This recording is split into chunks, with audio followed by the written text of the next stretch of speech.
Well, I worked this out. Let's at least make sure we have some kind of audio. You should be at least somewhat audible, although I sound like I'm in a pilot's chair, which I guess is something. Um, Let me see what's going on here.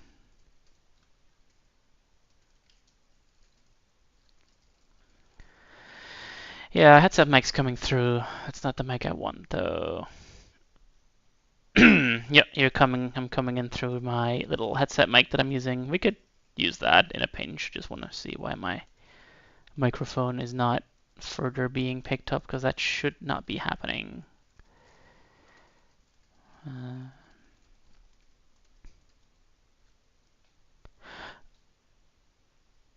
I wonder.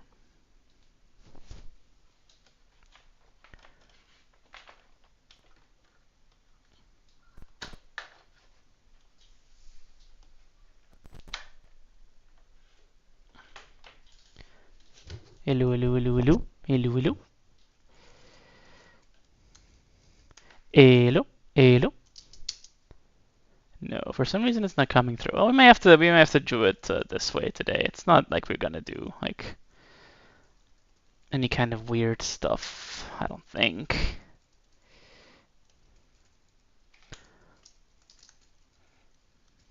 Let's see if we can. Yeah, yeah.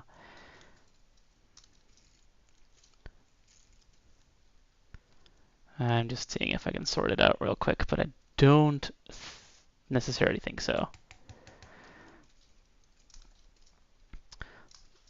No, that's okay though.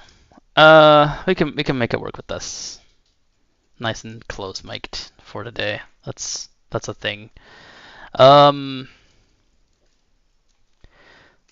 like I was saying, because you guys obviously you couldn't hear me, so I'll have to talk through it again. Basically, what I want to cover today is the concept of just XYZ. So if you look at a lot of the news right now, a lot of the European moods that we see here, like a lot of the times we're a little nervous about what's happening. Given that a lot of the particularly big tech, think Dropbox, think Twitter, think Facebook, think Instagram, think WhatsApp, think a lot of like household names, Windows, Mac. They've all historically been sort of situated and centralized in one country, and a lot of people have essentially unanimously decided that that's not necessarily a great thing. So what's going on is that a lot of what we're seeing, a lot of sentiments we're seeing, is that people are saying we should switch away from all those things. Like there's always been a little bit of a sort of a hard nerd core of that happening, like people saying that you should do that. And that is problematic because obviously accessibility being what it is, it's not always just in that situation. Because what we're seeing is that's also the country where all those companies happen to be right now is also the country that has the ADA. And the ADA is the Americans with Disabilities Act, of course. It's a very common thing. It's not a super common thing in Europe yet. Actually, today the EAA, the European Accessibility Act, came into effect, like EU-wide. That means that technically, supposedly, you are now able to basically do lawsuits and actually have them mean something. Like historically speaking, what was happening is you could do a lawsuit, and then that was more of an image damage thing, if anything, because there wasn't really any sanctions for not being accessible. That is changing. So there's still a bunch of like wiggle room for people to sort of wiggle out of the responsibility. That's still a thing. Um, and that's unfortunate. There's not much we can. Unfortunately, it's not much we can do about that currently. Like these things move very slowly. Like if we look at how long the ADA has existed, what 25, 30 years now, and the AIA has been talked about for about 75, like, at least 10 years. At least I was going to say 17 years, but at least 10 years. And it's now slowly being ratified. It's being actually legitimized into law, so people have to sort of listen to it. And what we've seen here, at least in the Netherlands, is that a lot of people have been sort of making the scramble happen of okay, we should probably actually do something about this now, otherwise we may actually lose money. And obviously we all know that that's the way to fix these things is to lose money. And so a lot of companies like airlines, stores, some of them have been trying to make it better, have been trying to make it do what it's supposed to do. And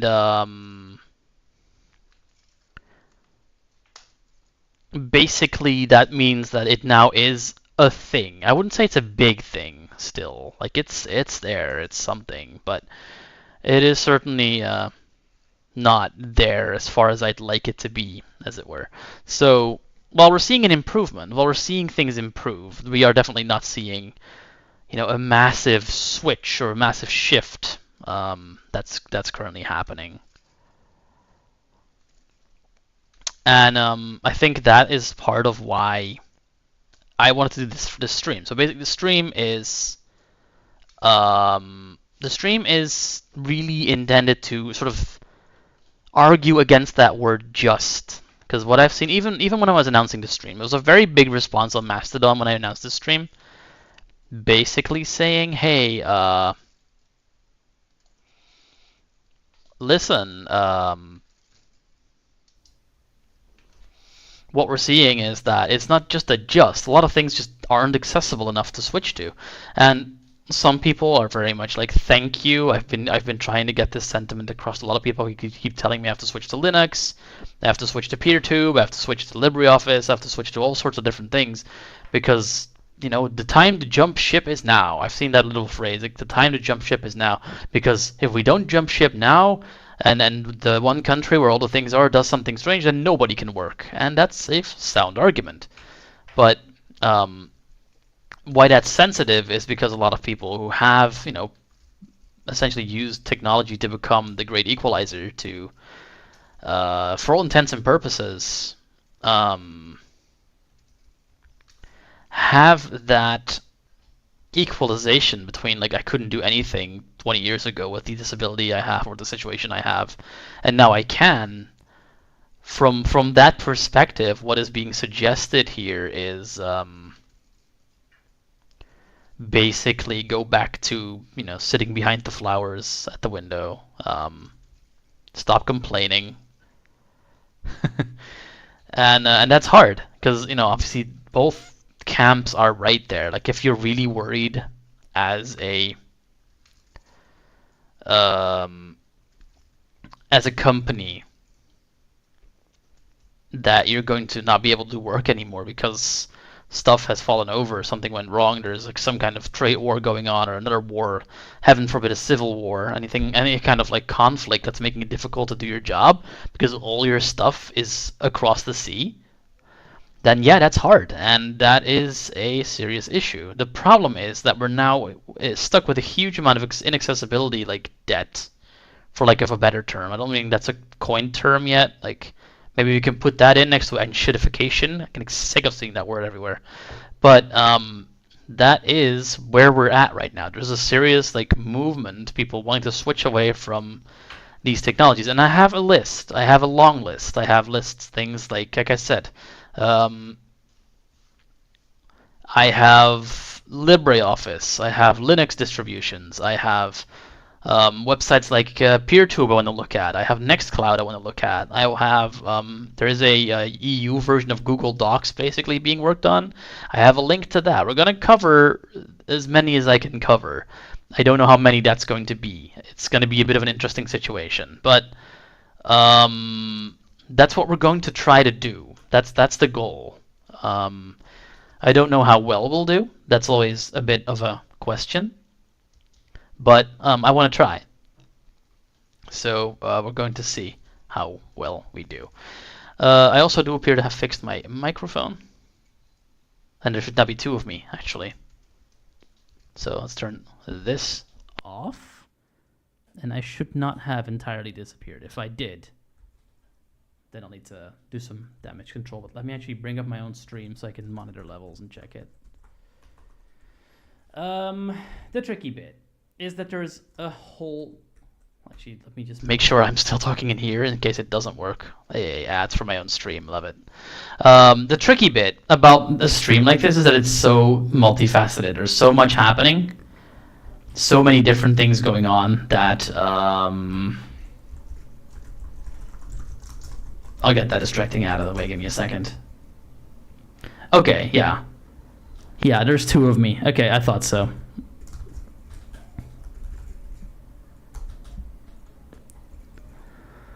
Okay, yeah, we'll make it work like this. This is fine. You can make it work like this. Okay, so...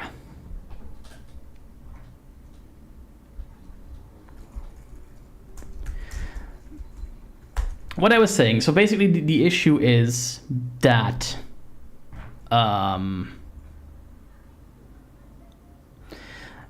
there is so many things here. Like there is so many things to cover because there is alternatives to everything, right? Like there is alternatives to YouTube, there's alternatives to Twitch, there's alternatives to Twitter, Facebook, Reddit.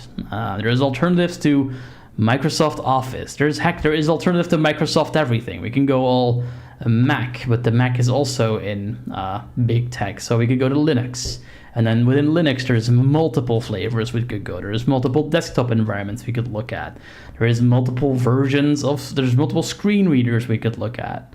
So really, I need to essentially make this abstract enough to cover a huge amount of things. And that's going to be a bit of a challenge, particularly because it's also 28 degrees outside and I'm melting. So I'm do my best.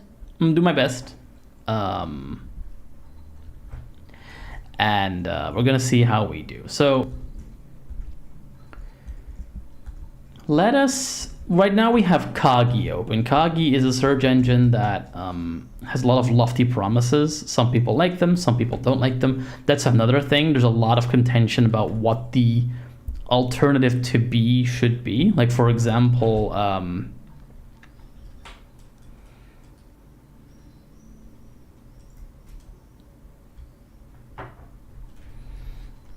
Yep. Yeah, I was gonna cover that, Mac Campos. And that's a very, very good argument. I was gonna say that the alternative to WhatsApp, for example, tends to either be Matrix, XMPP, or Signal. So we now have, instead of one message provider that everybody is using, we now have three. Honestly, most of which are way too nerdy for the average user. Like, no one's gonna use Matrix if you're not already sort of living in that world. It's sort of IRC times 1,000, I feel. Like, yes, it has a better UI, but it's just, I think you're gonna find the most like hardiest of hardcore IRC users have now switched to Matrix and nobody else. sort of the vibe I'm getting. I haven't technically been myself because I honestly wouldn't know what the accessiblest client would be for that, but that's kind of the vibe I'm getting. XMPP has always been kind of there. At some point, you could use Facebook Messenger through that, and you could use MSN Messenger through that, and a couple of other things. They were all sort of open APIs, and then companies started closing them off, so you could only use their own clients with it. Facebook was one of the last ones to hold out, actually. And Signal, I would love to show and look at Signal, but for one, Signal is not something I have actual friends on. And the way to activate Signal is to basically scan a QR code with your phone that's on the screen of your computer, and then it'll link them together. Well, WhatsApp used to work like this too, but they have this system now where you can do a manual code. Signal has never made that change, and I don't really have a screen connected usually to my computer. I do currently because I did some work on this computer. Work was done and work was needed because this computer was one of the unlucky computers that was blessed with one of those 13th and 14th gen Intel CPUs where the voltage essentially burned down some of the transistors and everything just kept crashing. While I got that solved, that's been fixed with a bit of help. I don't generally have a screen connected, so if I want to do Signal, I would have to make sure the screen is on, sit on my knees in front of the screen, make sure the QR code can be scanned with my phone, and then fix it all up. And I honestly haven't had time today to do that, so Signal might be a next stream contender, but it is going to come up at some point. I'll have to find someone to actually babble with, and then we can sort that out. But Signal, again, is one of those things. Signal is the main contender, I would say, for people who are using WhatsApp now or Telegram even. But Matt Campos made a super good point. I think at some point you're going to have to realize that while hell is definitely other people sometimes, the whole concept of social media doesn't really work if you have no one to be social with on a new platform. So if you go by yourself, if you move to, say, Mastodon, and I'll go into Mastodon in a second.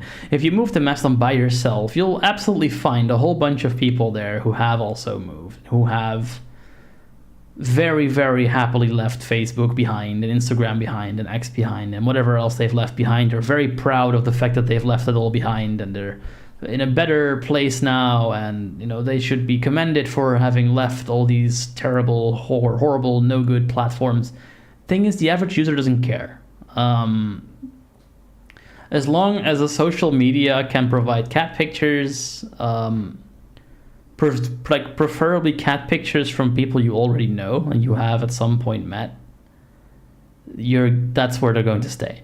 If there's no mass exodus to a particular platform, which we did see a little bit when Twitter went where it went, but not nearly enough to instigate the kind of change that they're looking for.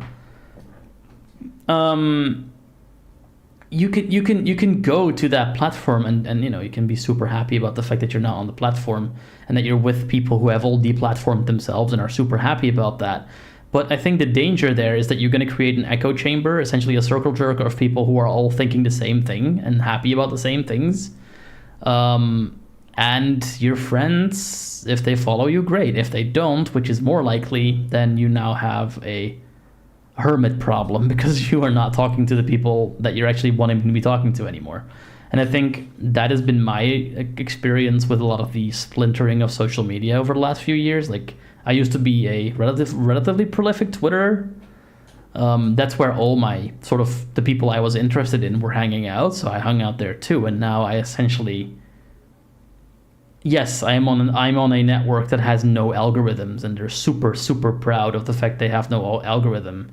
And up to a point, that's good. I love that these organic movements exist and that you get to talk to people who genuinely find your content interesting. But there's the issue as well. You have to find your people, and if your people don't migrate over, you're kind of shit out of luck. So with anything that is social, messaging apps, social media, photo sharing apps, video sharing apps, it gets a really hard sell if like if you can move but other people aren't moving with you, then what are you doing it for? Like, what's the point? You gonna just build a whole new network of friends?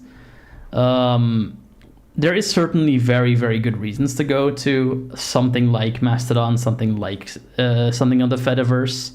People say it's decentralized. That is true. Essentially, anyone can run a sort of node in this big network. So if one node turns out to be manned by a massive raging dickhead, then you can just have that essentially be excised from the network. And this has happened several times. And then everything else just keeps on ticking, generally. What I think is tricky for users in particular is because there's like several layers of it almost. Like on the one hand, it's like super welcome. Like, hey, it doesn't matter what instance you join. It doesn't matter. We're all friends here and everyone's happy. And it's all super great.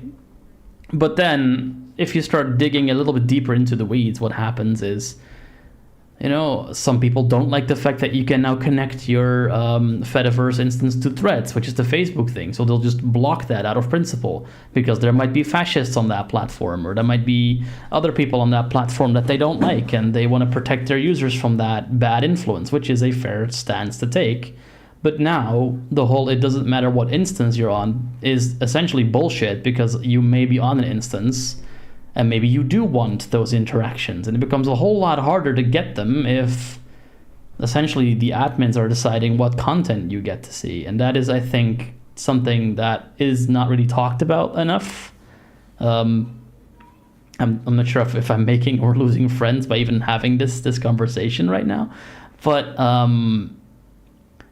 there's absolutely good things about what's happening. The one thing I see is that's really common on things like the Fediverse, so things like Mastodon, things like Lemmy, things of that nature, is there is a yeah, exactly. Like a lot of users are like that, Matt Campbell. They don't really care that it's some capitalist dickhead that's leading things. They care that they open the thing that they're used to, with the people that they're used to, with the content that they're used to, and just do what they're used to. And that's a difficult thing to change. These people are not touched by the fact that leadership has decided to go a different direction. As long as their stuff keeps working, it doesn't touch them. And that's just how users in general, how people in general are. Like, I catch myself doing it too. If I'm using a program and it works and there's a better alternative, I need to seriously weigh the pros and cons. Is this really better? Am I gonna see improvements? And there's absolutely reasons to make that call. If you look at the Windows 10 end of life window that's coming up in a few months, and your computer isn't fancy enough to have a particularly arbitrary chip that you need to get Windows 11, then yes, of course you're going to be annoyed, because you have a perfectly good computer. Maybe you bought it 2 years ago, and now you can't use it with the latest version because Microsoft has decided you don't get to have the newest version because you need this one chip that you don't have. Then that is absolutely a case for doing Linux. And one thing I want to look at today is elementary. We've covered it before, about a half a year ago, or maybe even a year ago at this point.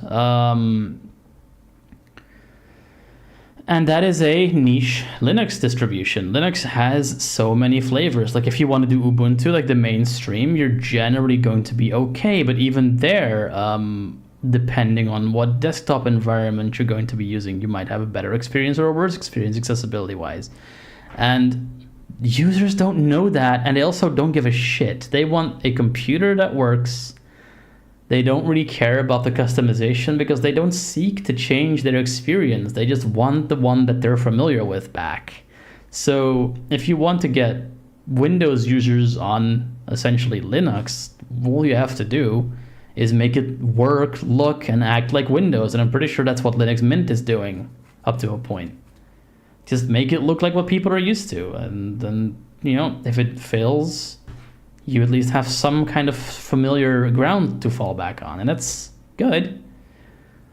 But particularly in accessibility land, and we're going to see that, I'm sure, when I go through some of these, Accessibility is weird in this platform where like it will work until it suddenly won't, and then the bugs get so esoteric and so strange that an average user, isn't going to know what's going on. Like they're used to a system that's cohesively how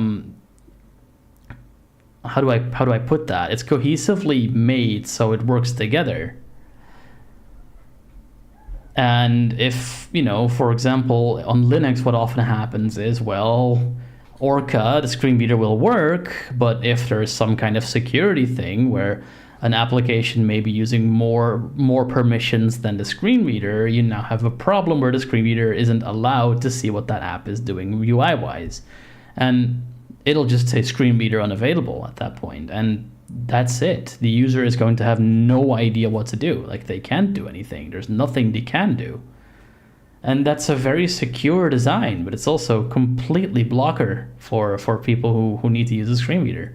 And this has been a problem in Linux for literally decades. Like if you want a screen reader in both your terminal, say like a dumb TTY terminal, or your GUI or GNOME or your KDE or whatever you have, you often can't do that because you can only have the session audio going to one thing at a time. And if you start messing around with that, then one of them isn't going to work. And you can fix that by all sorts of janky workarounds and scripts and patches. But now we're so far away from a typical user experience that 99% of people aren't going to bother with that. Like, why would they? They have a perfectly good computer with Windows on it. It works. It talks. It's accessible. Yeah, it phones home sometimes. It sends all their data to Microsoft, but who cares? It works. And obviously, right now, I'm sort of in the entertainment/leisure category. But if we switch to work, and actually let's go do something practical. Let's go look at that. Let's go look at that Google Docs alternative the EU is working on. If it works for leisure, that is still a very different situation than it working for work. Because on work, you need to be productive, you need to be effective, and you need to be efficient. So if then we find out that that is just not happening with the accessibility we have, that's a non-starter. You can't expect a person that needs to eat, that needs to have the capability of their sighted peers or their able-bodied peers in order to not get fired. Then there is no just jumping ship. Jumping ship means people get fired. Jumping ship means people lose all of their independence because we're jumping ship to a new system where everything is inaccessible and no one knows what to do anymore. And that's where the fun begins, because at that point, what's going to happen is HR or the manager or colleagues are going to defer to the disabled person, to the blind person, to whatever you have, to figure out an alternative, like a way around this accessibility barrier. That comes down to the person having the problem, not the people who are making the problem happen. So if you're in a college course, or if you're in a job, if you're in some kind of position where you are forced to use a third-party tool that is not accessible, you fix it, not anybody else. You complain to the people like making the tool. You figure out some kind of workaround to still get your work done. You and nobody else is going to do that, because if you don't, you get fired. It's that simple. If your whole entire workplace uses Notion for all of their stuff and you are supposed to comment on things and track changes on that, you're going to get fired. Because if you're a screen reader user, that's it. End of story. They don't care. They've never cared. They're not going to care. Notion is inaccessible. End of story. So it is that black and white sometimes. Like if a company suddenly decides one day to the next to procure a different system, say they go from some kind of antiquated wiki to Notion, and you are a wiki editor, that's it. Your job is gone. You no longer work there. Because there is no recourse. There is no fix. There is no solution. you're already too far in at that point. You have that's it. You have no recourse. You're done. And that happens a lot, actually. That happens a lot more than I think a lot of people would like to admit.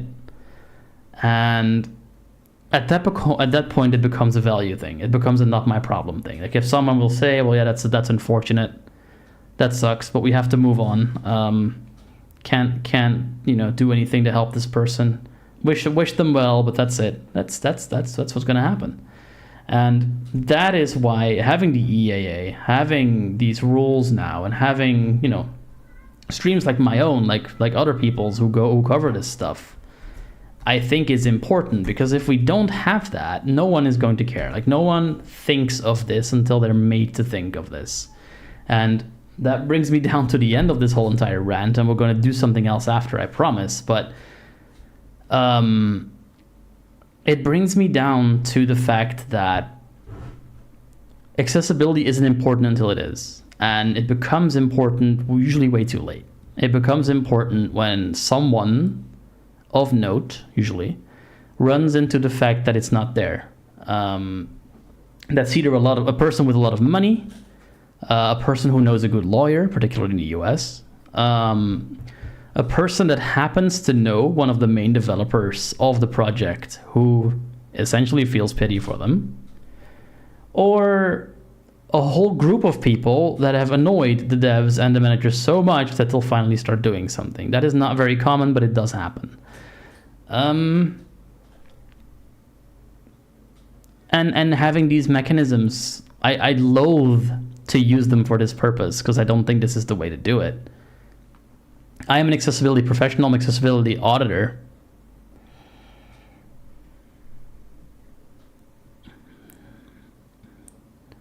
Yeah. It is very frustrating. It is, it's honestly mind destroying. Yeah.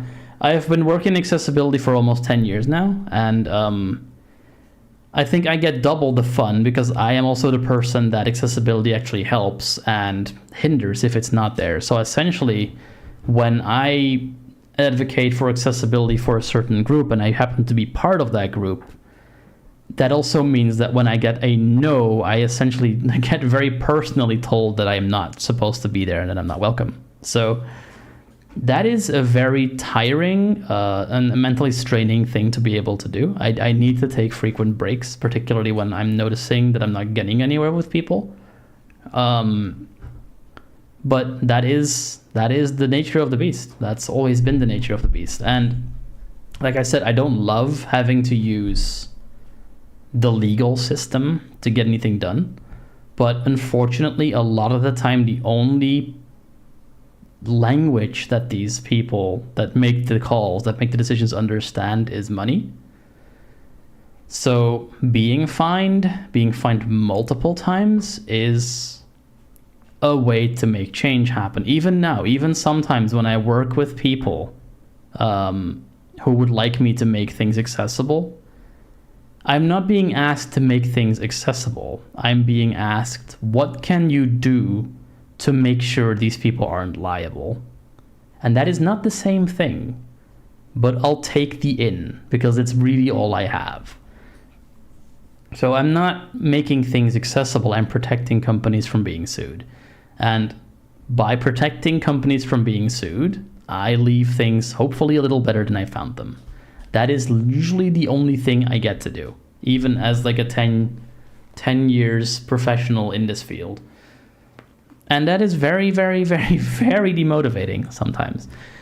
I'm sitting here right now talking to you guys, talking to people. And what I'm finding is even like I have 3 types of audiences on this channel. I'm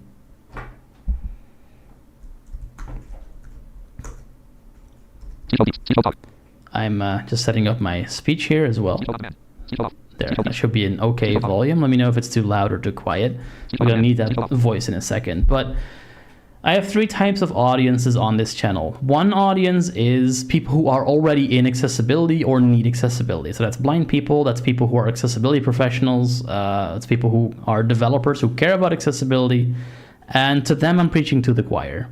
They already know all this stuff. They know what I'm saying, and they might get some validation from what they're already thinking by me having essentially repeating it without them having told me that that's what they're thinking. And I'll gladly give them that relief because sometimes I need it too. It's a thing. You need that solidarity to honestly not go completely insane sometimes.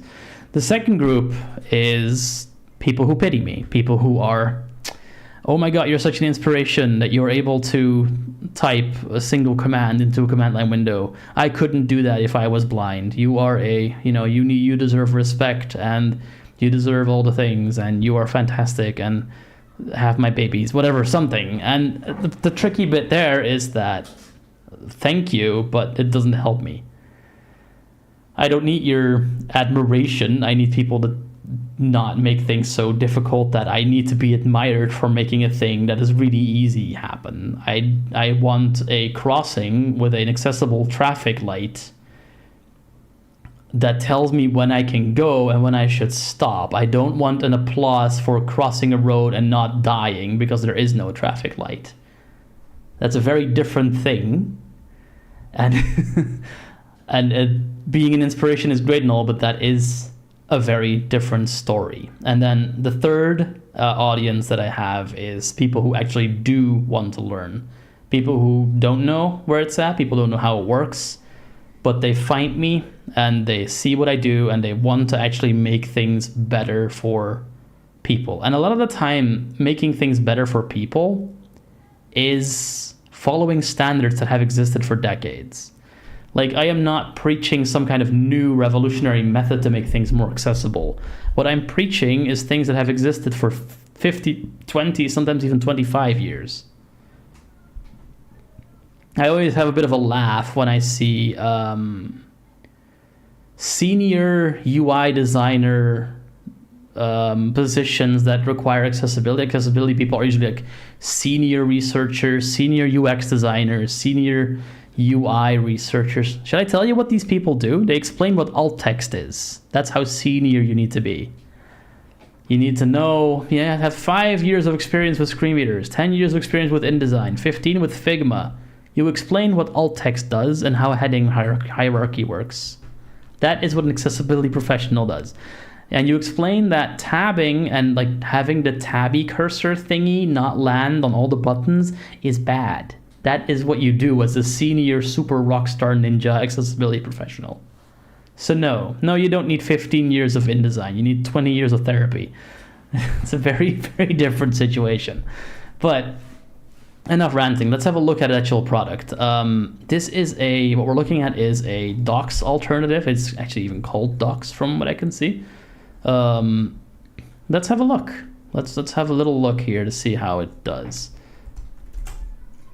Because actually, I'm picking on them a little bit because this actually is a really hard problem to solve that they're trying to solve, and I'm actually really curious how close they got. So let's have a look.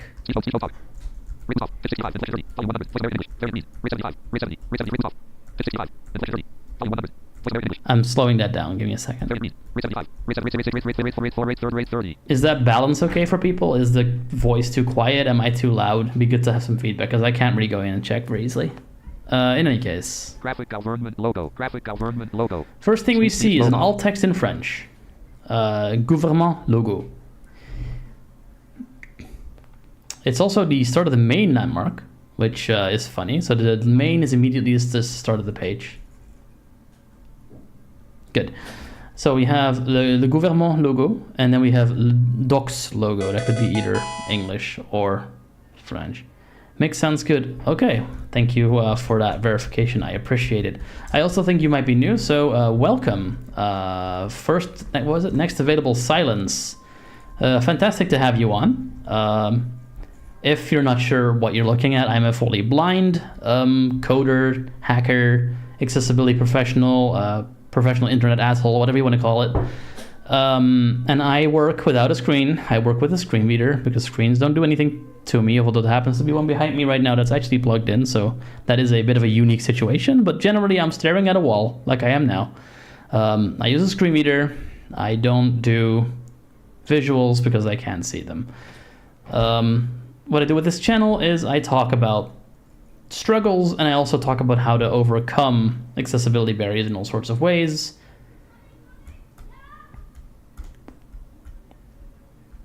I see. Well, welcome back then. Next available silence. Good to have you back.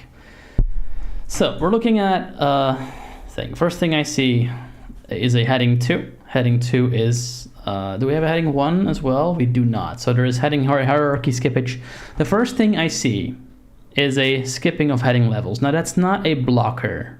It is sloppy. It is something that we have decided we're not going to do anymore 20 years ago, and it's clearly not been followed here. So this is essentially, to me, this is akin to bad grammar on a landing page. Like, this doesn't need to be how it is, but this is what we get. So let's continue on here.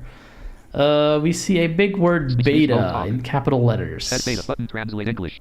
Translate English. Button arrow drop down. Let's translate English arrow drop down button. So the label for this button is translate English, no space. Although the E in English is a capital E. Button arrow drop and then down. we have an arrow drop down. I'm assuming that is a accessible name for a chevron icon or a drop down icon that's on this button as well. There is very simple ways to make this more elegant. They haven't done that here. Let's see what English. happens if we press the button. Button dismiss. Menu item English. Menu item Francis Adila Ace. Menu item Deutsch. Menu. Okay. I see that arrow keys do not work in this menu. ARIA has not been followed in this case to make the menu work properly. It's only been half followed, so you can actually tap through these. Deutsch 3 Again, not a blocker, but it is against user expectation. You're supposed to arrow through these, and you cannot do that in this case. You have to use Shift Tab and Tab to go through menu items. That is not how menu items are meant to work. It works, but it's not how it's meant to work. I now see that pressing, setting this translate English arrow down button to English does not change the label. So I'm assuming that this is a language picker. Translate to English. I'm not sure if translate would be the word I choose here because it might not be a translation service. They might just have translations in several languages. Let's switch it to French, which I think is one of the main languages that the people who actually work on this speak. And let me look at the French label. Okay, it's translate français. So translate never gets updated. That's a localization error. If you're going to do it this way, you're going to make sure that your ARIA labels are translatable. That has not been done here, at least not entirely. Let's go back to English because I don't speak French well enough to actually guide you guys through a French UI. Let's go. Next thing. Thing is, I look at this, the first thing I see, right? The first things I see, this took me 2 minutes to find. If this is already this bad,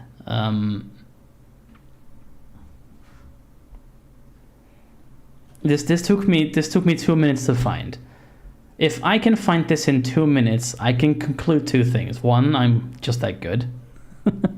Two, this has not been looked at by an actual screen reader user, or it has been, but their things have been deprioritized or ignored. Let's see what else is on this page. Let's go up to Grace. Okay, we don't have an English label for this button. It says Le service de la suite numérique. Which I'm guessing is the various things that this thing will let you do. It does have an ARIA collapse, so let's have a look what's in this button. Expanded. Lifestay services de la suite numérique list with 9 items chap. Okay, so we have... Link France transfer to nouvelle link out of list heading level 1 lifestay services. This has opened a modal situation. Button open chat. Heading level At the bottom of the DOM. I don't think we're focus trapped. Can I leave this? I can. Okay, so this is a modal without being a modal. The label, the list has been labeled a certain thing. It is the out of list heading level 1. Liste des services de la suite numérique. Basically just the list of services that this numeric thing offers. And it has that label as well. Like, it's neatly being read out if you tab into it, but it is a French only thing. Again, this string has not been localized. Let's continue. Let's see what else we do. France transfer to nouvelle fenêtre link. Okay, we have T-chap, nouvelle fenêtre, and then we have France transfer, nouvelle fenêtre. So I guess these are all, nouvelle fenêtre means new window, so these are all things that are going to open in a new window. There is no accessible standard way of indicating that, so the way they've done it here works fine. Yeah, this is a modal, so I would expect, particularly because you get yeeted to the bottom of the DOM in this case, I would expect this to be a focus drive. I wouldn't even expect this to be a modal. I would expect this to be a menu, like the language picker is. They have not done that here. So let's see what else we got. So we got France Transfer. We got Tableur Collaboratif, GRIS, Beta. I'm guessing that is some kind of Excel sheet thing. We have Docs, which was what I'm guessing we are now. Visio, Le Project, I guess that's a project thing. Resana, not sure what that does. And then we have Webinaire d'État and Démarche Simplifiée. I don't know what all these do. Doesn't really matter. I do notice that when you escape out, it takes you back to the button. That is good. That is a nice touch. That is part of the modal pattern that you're supposed to follow. You just haven't done it all the way. Let's continue. ProConnect login. Uh-oh, I don't think I have login details for this. I used to, but I don't now. Does anyone have them by chance? Maybe there's like instructions on how to test. Now we have a button. Let's see what it says. Expand more, show more button. Expand underscore more, show more. That's two mistakes in one. Expand more is an icon name. We don't need the icon name here because it's not helping. So you could aria hide that. I also see show more, which is not a very clear title just from one button. If I need to know what I'm showing more about, and there's no context clues here. So that is also a... This is a button, so I think technically when you like do this with WCAG, you would call this a violation of link text in out of context, which is not technically applicable here because this is a button.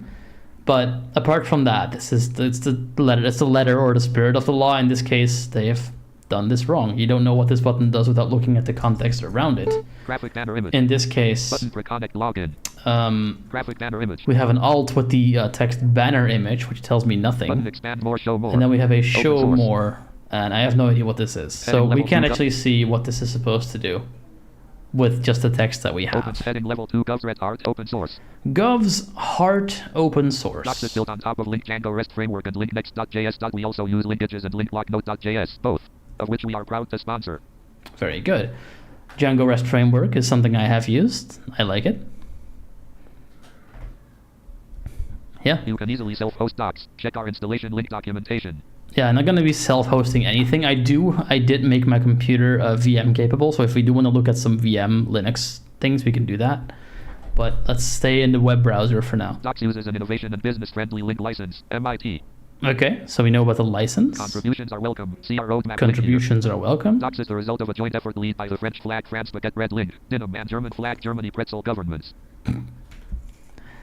I'm just not going to comment on the emoji use here. I think you can draw your own conclusions. Link ZIS dot. Link chat matrix. Link GitHub. Link chat matrix. So chat matrix, I guess chat again is an icon in this case. It's a little thing that indicates this is a chat button. Open source maintainers do seem to prefer matrix a lot. It's essentially the Discord of open source development, I would say. Again, I know that there was some work done a few years ago by a fellow blind person who looked into some Matrix client. That is several years ago, and this person is now retired. So I have no idea how, what, and where that currently is at, but it is something to look into for maybe the next stream or something. What else do we have on this page? GitHub. GitHub. Labeled graphic illustration to get missing image descriptions. We have a illustration. Very right. Good. Alt text. Heading level 2 an uncompromising writing experience. An uncompromising writing experience. Docs offers an intuitive writing experience. Its minimalist interface favors content over layout, while offering the essentials: media import, offline mode, and keyboard shortcuts for greater efficiency. Okay. What I would want to know from a productivity point of view then, if this is accessible, which we don't know yet, but if it is, can we import existing things into this? Like if we were to, have a super gung-ho manager that's like, we're going to use this from tomorrow onwards. Can we easily take our stuff that we already have in Microsoft Word, in Google Docs, in all these things, and can we stick them in this new thing? And is it going to neatly shuffle over? Because in my experience, when I even go from, say, Pages to Word or the Google Docs to Word, usually some kind of victim happens. Like the layout will get messed up, or the formatting will break, or there's some other thing happening. There might be a Unicode like weirdness error. It's never quite one-to-one. So I would then want to know, okay, if we're going to switch this over, it's not even an accessibility thing, but is it going to work with our current stuff? I'm actually going to transfer my Dendron stuff into Joplin, and I have that same question. Is it going to let me do that easily? Collaborate. Heading level 2 simple and secure collaboration. Docs makes real-time collaboration simple. Invite collaborators, public officials or external partners with one click to see their changes live while maintaining precise access control for data security. Yeah, I want to see that in action. I'm not sure if we'll be able to do that because I'm only here by myself and I can't edit, in 2 places at once. But that is actually really difficult to get right with screen readers. VS Code's live share gets close. But the problem with this kind of thing and the screen reader users is that screen readers can only see one thing at a time and can only say one thing at a time. And you need both of those things not to be true for this to be effective. I say that because, say, if you're on line 5 and someone's editing in line 30, for one, you can't see what they're doing because you're not on that line. But if a screen reader were to start essentially poking you about everything that other person's doing, you wouldn't get anything done when you're trying to type. So you now need a solution where 2 voices are talking at the same time, maybe. And even then, you need to have the audio processing capability to actually listen to 2 things at once, which a lot of people don't have. So this is a very difficult problem to solve. I don't think it has been solved per se. Really what you'd need is a way to look at multiple lines at once, and we are working on hardware solutions for that. There is multi-line braille displays that may eventually make this a little bit less arduous. Like maybe you could somehow mark up braille further down from where you are in a slightly different way so you can see that it's somebody else's stuff that's being happening there. But we're still far away from being able to do that currently. So that's a really interesting solution. I want to see what they've done with that. My fear is nothing whatsoever. They haven't thought of this, but we'll see. Unlabeled graphic illustration. Yeah. Export. Heading level 2 flexible export. Okay, so we can export. Can we import is a different question, but what can we export to? To facilitate the circulation of documents, Docs allows you to export your content to the most common formats: PDF, Word, or PDF, Word, or Open Documents. So OpenOffice / LibreOffice, Adobe Acrobat, and Word, just Microsoft Word, not Google Docs, it looks like. So if you're coming from a largely Google Docs-based operation, that would be a problem.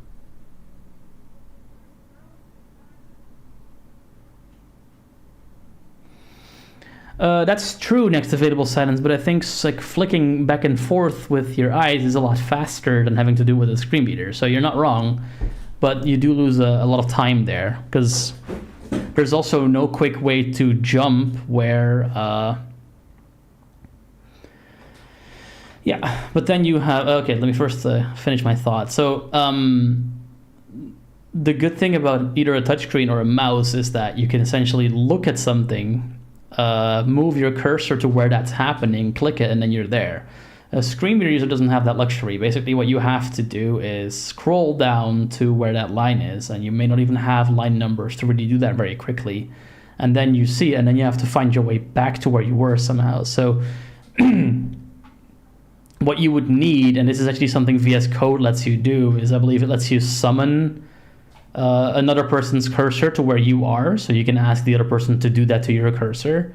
And I believe there is an easy way to sort of undo that action as well and get back to where you were looking beforehand, but I'd need to look into that again. Right, so that's the second thing I was going to go after. Google Docs and this seem to go for ODT, which is good. I do believe Open Document Standard is pretty well documented. So, provided both, if both of those parsers, say the exporter and the importer, did the exact same thing, which is possible, even likely, given that that's the same thing, then Open Document Format could absolutely be a way around the thing.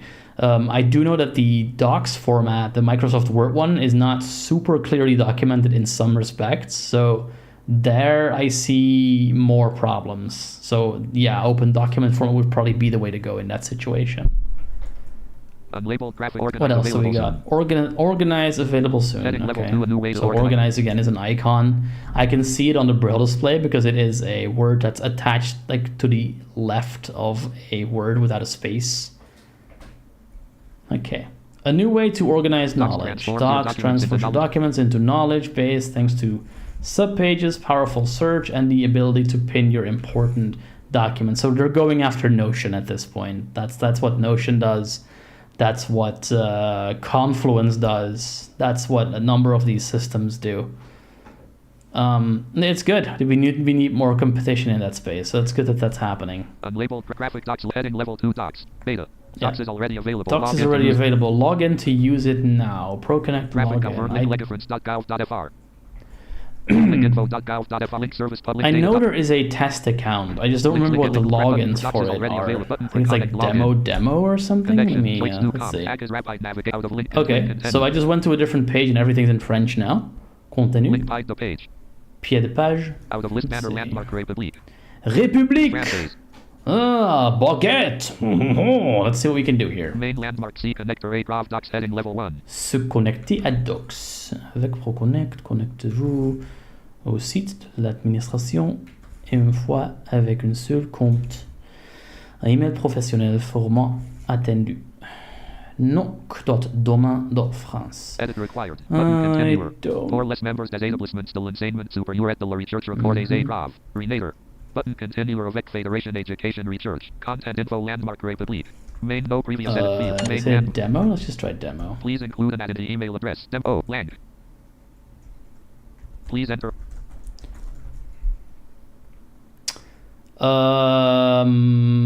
Potentially. Let's have a look actually, Crescent. Line wrap checkbox table out of table column 2 less doc type HTML row 2 column 2 less HTML lang equals FR data. No, it did. It just I think I just may have that turned off. So that's actually they actually did do that right. They do have a lang equals FR in there. I just think my screen reader might be ignoring it. So that's why. Error. Clickable lack is Erreur. Ah, sacre bleu, erreur. Ah, c'est impossible. Nous n'arrivons pas à vous connecter à votre service en ligne pour l'instant. Code erreur U4700000001. So yeah, the problem is I don't remember the login details for this. If anyone has them, I don't.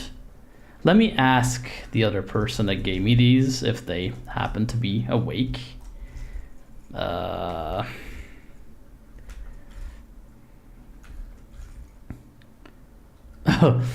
I'm being told about Fireborn's contribution. Fireborn is a blind person that has gone way, way, way deeper into Linux accessibility, and I'm being plugged that I'm aware of this thing.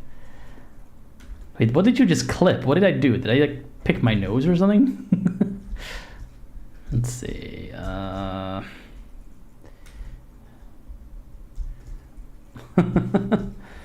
Oh, you were like gonna clip my my fantastic French stuff. Do you happen to have the login details for this? I forgot. Smiley face. But yeah, this is like if we're looking at the home page for this, we're already seeing a great many small niggles that could have been avoided. The question then becomes: is this a sign of things to come, or is it not? What can we do while we wait for a potential help out of this story? Let's see what else is out there. Ah, you mistyped it. Let's see, Nixcloud, OpenCloud, SourceHut, Codeberg, Forgejo, GitLab, LibreOffice, this thing, Jitsi. Let's look at Jitsi. Jitsi is an interesting one as well. Jitsi is a Zoom alternative. Let's see, Jitsi meetings. Jitsi is one of those things that, for example, I can see being used by companies if they don't want to use Zoom anymore. If you look, for example, at the news, Denmark has essentially sworn everything away from Microsoft. Like the government is not going to be using anything Microsoft. They're going to go switch to Linux. So if you work there and you can, for whatever reason, you cannot do that, then you're essentially done. Like you cannot use Linux. Well, you cannot work here. Yeah, and that's tricky. And I think this is another video. This isn't might be honestly not even be a stream, but a scripted video. But I think in particular with screen readers, it's really important to have that understanding of when you switch, when you can see a user interface, even if you can't see it very well, if you have to zoom in a lot or you have to use color magnification or dark theme or anything of the sort, you still have a one-to-one relationship, as it were, with the UI that you're looking at. A screen reader user doesn't have that. What we work with is the metadata behind the UI. So the labels on the buttons that may or may not be automatically generated, the contextual information that indicates what belongs to what, the information that indicates if a checkbox is on or off. Sometimes there is no information whatsoever. Visually, there's not really quite a similar situation to this, because it's there. You can see it. You can click it. You can touch it. It's right there, except it's not for us. It's what you see is very much not what you get a lot of the time. And also makes accessibility for screen readers is very difficult to explain sometimes, because you can't see it. It looks fine. It looks maybe a little blurry or a little bit hard to read, but you can see it. And that's not how a screen reader works. A screen reader does not care about the screen. A screen reader has no idea what's even happening on the screen most of the time. The screen reader reads APIs. And if the API says null, then that's it. You get null. I see null. There you go. That's why my name is I see null. If there is nothing talking to the screen reader, if there is no accessible name, there is no accessible semantic information, you're done. That's all you get. You now have to work with making pictures of a screen, hopefully getting the text you need from those pictures, moving the mouse to that location, clicking and praying. That is the only thing you can do at that point, because that comes closest to looking at a screen and pointing at something and hopefully clicking it. That is not the standard way a screen reader operates. The screen reader does not at all interact with the visuals most of the time. And a lot of the time when it does, it doesn't do it very well. So where accessibility for the partially sighted is, contrast, not using color for things alone, use iconography as well, use words. It might be make sure that when you zoom in, you can still see enough of the page so it still makes sense to a lot of people. It's augmenting what is there. When you make things accessible for screen reader users, what you're doing is you're essentially making sure that the layer that we can see, the layer behind the UI, is in good shape. And that is a lot harder to conceptualize for a lot of people. I can go into a UI and I can show it says button instead of, go button or something like that. But I then have to usually spoon feed what needs to be changed. Like, listen, it says button. It says button because there is a roll of button. It doesn't have a label, so it doesn't know what else to say. And you need to add a label. You do that so and so and so. And if I do that once and then there's another button that has the same problem, a lot of the time people won't see the same thing. It's like, oh, why does it say this? And like, well, because of the exact same reason I told you 5 minutes ago. It's the exact same problem. And that is where I think accessibility could definitely gain some ground. There's a lot of inaccessible, what's the word? I guess cognitively inaccessible lingo being used in accessibility. Like, how do I do this? How do I explain this? How do I conceptualize this in a way that makes sense to people who don't do this every day? And go read the WCAG documentation. You'll see exactly what I mean. It's dry, it's boring, it's very technical.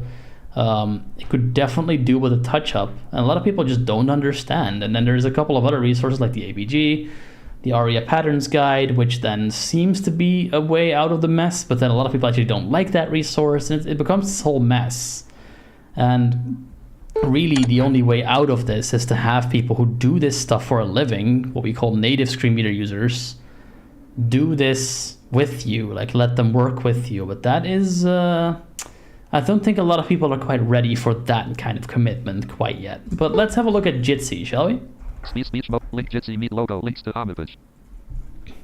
Okay, so we have Jitsi Meet logo, links to homepage. Homepage is one word, that's why the screen reader chokes on it a little bit. Button open set. That is an ARIA label. I don't think that's what it Objects normally inside. says, but that's okay. Button open settings. Button says open settings. I'm liking what I'm seeing a lot more here. Jitsi Meet. Permission requested. Press F6 to respond. Google Chrome. Incognito region. Settings. Heading level 1 settings. Tab select tab video. Tab selected audio. Okay, interesting. So pressing the open settings button opens what is essentially a modal. Heading level It 1 also settings. triggers a permissions request Jitsi for Meet what I'm guessing is microphone. Meet.jit.sci unselected. Tab control. Jitsi Meet.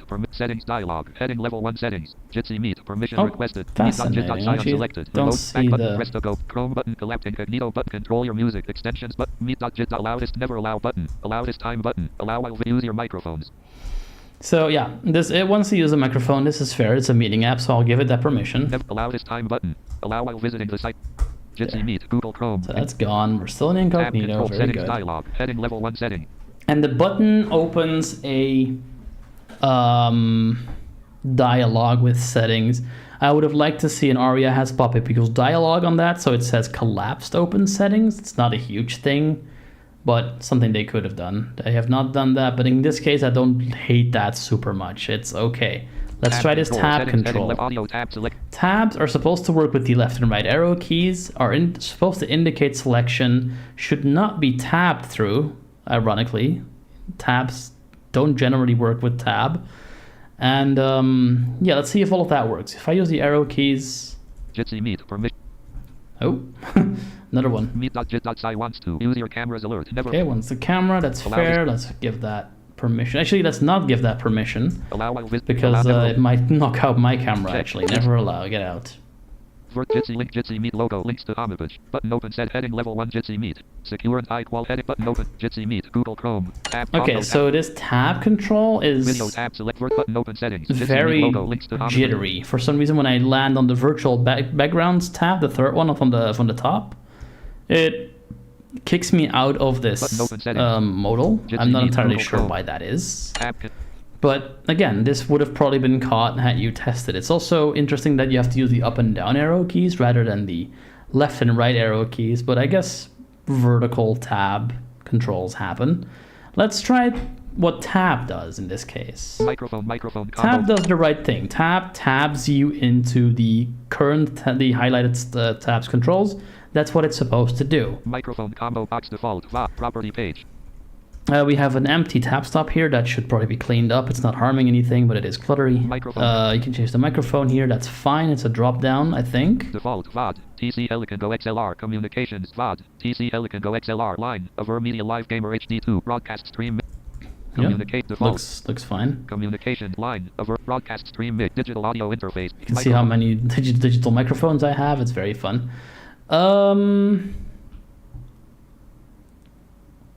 Right. Audio output combo box default. And here's the speaker. These are neatly labeled. They have a label that says audio output, audio input. Test button. We have a test button. Let's press the test button. Hello? Hello? Okay, well, I Fair can device hear button. a little Test. dial tone thing. I'm pretty sure that may not have been audible for you guys, but it was for me. Pair device button. We can pair Close dialog device and button. we can close this dialog. So can we escape the dialog as well? Open. Yes, we can. Very good. All right, Main so let's map. continue on this page. See what else we can find here. Open set meeting name input edit still obstacles yellow blank. Still obstacles yell else is apparently a random generic example. That is a part of the placeholder. It's actually kind of weird because I'm pretty sure that gets Jitsi. you get different ones every time you Start You meeting refresh. name input edit real receipts embed painfully blank. Real receipts embed painfully. I'm sure they do. If you embed a receipt in your anything, that'll probably hurt. What happens if I actually enter that if I enter that meeting name? Is that an actual thing you can do? Real receipts embed painfully. Real receipts embed painfully Jitsi Meet document. You need to enable microphone and camera access. Main landmark. Enter your name, edit, enter your name blank. Real receipts embed painfully Jitsi Meet. Google Chrome. Incognito region. Did we just crash someone's meeting? Well, I guess we'll Click find join out. without join meeting button. Enter your name, edit, enter your name blank. Has autocomplete. My name is Accessibility Tester. So far, I'm liking what I'm seeing here. It's a lot better. So far, we're seeing labels, we're seeing things that are relatively well done. Let's continue. Clickable join meeting button Join unavailable. meeting. Waiting for an authenticated user. Heading level 1 waiting for an authenticated user. The conference has not yet started because no authenticated user have yet arrived. If you'd like to please log in. Otherwise, please button log. No user has arrived. Okay. Jitsi meeting. Let's leave here before we make someone very angry. Main landmark. Clickable link jit.sci meet. Can we make a meeting, heading I level. wonder? Is that something we're allowed to do, or do we have to be authenticated for Button that? start me or link book a meeting URL in advance where you are the only moderator. Tab selected your upcoming meetings. Tab your recent meetings. Graphic calendar logo. Connect your calendar to view all your meeting. Okay. Yeah, it looks like it's has some good things going on. Looks good so far. Obviously, really all you need to be able to do in a meeting like this is a handful of things. You need to be able to see chat, plus any other like integrations that they might use for, say, whiteboard access or things. You want to be able to share your screen, which hopefully would include some kind of way to send audio through as well. Zoom and Meet both have this option. And you would want to be able to maybe see who's speaking, as well as mute yourself, which is very important. If you're a moderator for a thing, obviously you'd need to be able... I needed a logged in user. Yeah, well, I wasn't logged in, so I guess that wasn't enough. I'd have to make an account here, which goes a little further than I want to go today. But yeah, that is... So far, I'm liking what I'm seeing. So... Would you be hosed if your company switched to this tomorrow and you were a screen reader user? Probably not. Like, it might take some time to get used to it. Honestly, Zoom isn't that much better these days. Was very good. It's getting more and more annoying as we go. So no, I'd say Jitsi, you're relatively okay. So could you just switch to Jitsi? Oh, it depends on who you're working with. I could. Personally, I wouldn't have a problem with that, but I have seen people who are very good with their screen reader in some respects, but also, you can tell that they're not quite as good as they probably would need to be in order to bounce back from a random shift like that. So it depends on the person you're working with, honestly. Another thing we could look at maybe is PeerTube. PeerTube is a YouTube alternative. And I've been meaning to make an account on a random PeerTube instance because currently most of the social media stuff that I do is Mastodon. And yeah, they're not a huge fan of YouTube, I believe. So probably not also on Twitch, but hey, let's throw them a bone here. Let's make a PeerTube account somewhere. I actually don't know a good instance. So let's be a user. Oh, that's not Google. We have to do this properly. Let's go to Kagi. I think that's one of the acceptable. Speech mode talk. Actually, let's do Ecosia. Let's do Ecosia. Ecosia.com selected. HTTP privacy alert widget 11 cookies. Which clickable buy now radio next button. Don't think this is the right Ecosia. Ecosia Is it with an A? Ecosia.com selected. Home clickable main landmark. No next edit out of clickable. Out of region banner landmark social bar list with 6 items. Main landmark clickable main content region follow heading level social bar list with 6 items. Link Instagram. This is a bit too much semantics, no next but heading. yeah, thanks. Out of region but. Oh. Ecosia.com selected. Ecosia, the search engine that plants trees. Main header. There we go. Clickable are 5 partners button. Well, the first thing I see is a cookie thing that has 5 partners. Speech mode. Given that normally I see 841, I'd say 5 is already a pretty good improvement. Sure, we will reject non-essential. Where are our trees being planted? I just want to search, guys. I appreciate that you do this stuff, but I just want to search. So let's look for a PeerTube instance and see what comes up. Let's also turn caps lock off. Okay, let's see. So we have a heading 1, I like that. Find a PeerTube platform. Join PeerTube. That looks promising. Let's go there. Why is this in French? Periscope est l'instance Peertube de Numenote. Où est le Numenote? Partagez vos vidéos. Ok. Français. Art Gaming. Mange de baguette. Let's go to this find an instance thing. Boop. All right, so we are on a page. Find a PeerTube platform. PeerTube. Tube. I'm watching the tube. Filter according to your preferences. Updating one of the fields will automatically update results below the form. Is that actually there visually? Yeah, interesting. So what I'm seeing a lot is these kinds of instructions where it actually tells you what a form is going to make the other stuff on the page do. For some reason, people generally want that to be screen reader only. Oh, it's not? I thought it was. Speech but recognize it. Peer-to-peer-to. Developed by filter of language. English. Filter according to your preferences. What is peer-to? Oh, no, you're right. It's not there. Nope. It just says that first bit. Off. Filter your preferences. Updating one of the fields will automatically update results below the form. I don't really understand why that always has to be a screen reader only call out. Like I'm sure there's a lot of people who would like to know that information before they start messing with things. Yes, you can immediately see that it's happening, but it might still be a nice warning for some people. I don't know. It might just be a blind misunderstanding of how the world works in general. I just always found that a little odd. Okay, so let's see if we can make the filters do what we'd like it to do. So, music checkbox, viewer radio button check 1 of 2. I am a Video maker radio button check 2 of 2. Banner land. So the first thing we see here. Main landmark. Filter according to your preferences. Updating one of the fields will automatically update results below the form grouping. Video maker radio button check 2 of 2. So we can tell semantically something's going wrong here. The label for this grouping. What we're seeing here is that the text that's there has been sort of determined to be the label for this first question. The label is actually your profile. Your profile. Your profile. But that's not being read out. So this might, for some people, be extremely confusing. Like, what am I picking here? You need to be able to put the context clues together and say, oh, this is the kind of user I am. Am I a viewer? Am I watching videos or am I making videos? And I don't intend to dumb people down, but there are absolutely people who have trouble doing that. They may like, viewer, is it a viewer, like a different filter? Is it like a viewer of the results? Why am I looking at a viewer? Where is the label for this radio button? And then if you go down and you see video maker, I think most people will put it together at that point, but some people don't try that. They'll just tab on. They'll have no idea what's going on. So now we tab. No radio button check 2 of 2.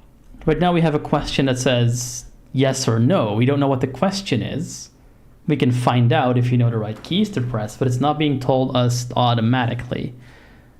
With a rich media thing like video, this may already annoy people enough to not bother.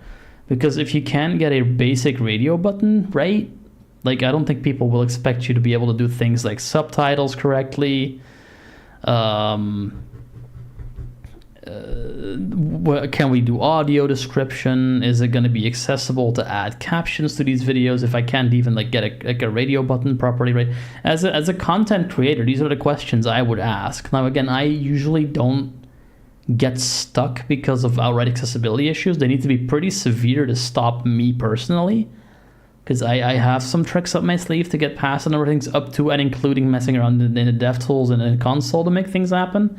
But this is not user-friendly at this point. I have to go see what I'm even being asked. What I'm being asked is do live streams. Video maker.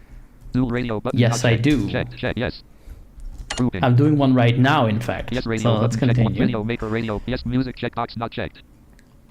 So, again, have to put context clues together here. Music checkbox not checked indicate I can pick multiple things. Music is a thing. I'm assuming they mean interests here, but I have to go verify that. It says topics. No. Topics. Okay. Checkbox so not checked. Music. Do I talk about music? Yes, Checkbox sometimes. Checked. Music films. Films? Checkbox Generally not checked. no, but I might do reaction content at some point. Vehicles? Probably not. Art. Art? No. Checkbox sports. Sports? Checkbox not checked. No. Travels? I don't think Checkbox so. gaming. Gaming, Check yeah. checked. Game check people. People, Check I box not suppose. checked. Keep check comedy. Comedy, I mean, do people think I'm funny? I don't know. Check how to. How to? Check That's box out, check box not that's checked. applicable. Check how to, I'd check say. We education. have education. Check box I two. hope I'm teaching people. Checked. Yep. Check box not activism. Check box Activism. not checked. Am I activisming? I guess I'm activisming. Checked. No, I Not checked. actually don't want to see that Active in my check box list. animals. Animals, Check kids, Check food, Check entertainment, science and Check box not- technology. Check box not checked. News and science and news and politics. Check box not checked. Blur radio button check 2 of 4. Again, blur. What am I blurring exactly? Now I need to go check with the screen reader magic commands that I know of, but some people may not, to see what blur I'm even looking at. Do not display. Do not display radio but sensitive videos. So sensitive videos. Okay, so do we want sensitive videos to be blurred, to No not be opinion, radio displayed button, at check all? 3 of 4. No opinion. Display Or radio button check 4 of display. 4. I'm going to go with no opinion. opinion I don't radio. really do adult content or sensitive videos that much, but yeah. English checkbox not checked. Okay, so I guess now Video space we comment. get a random language English checkbox checkbox. for English. Languages. Display. Lang check English. It Video looks like space. there is only one, English. there is only one option, English. I guess I want English. Check checked. Strange.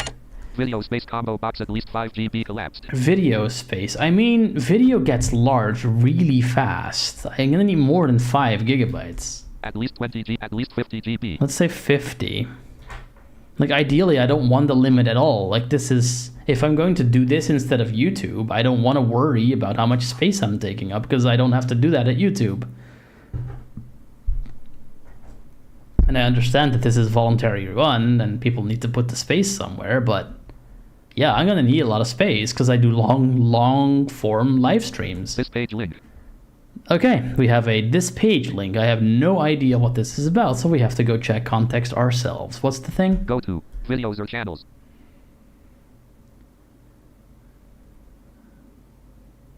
Are you looking filter according to your preferences updating?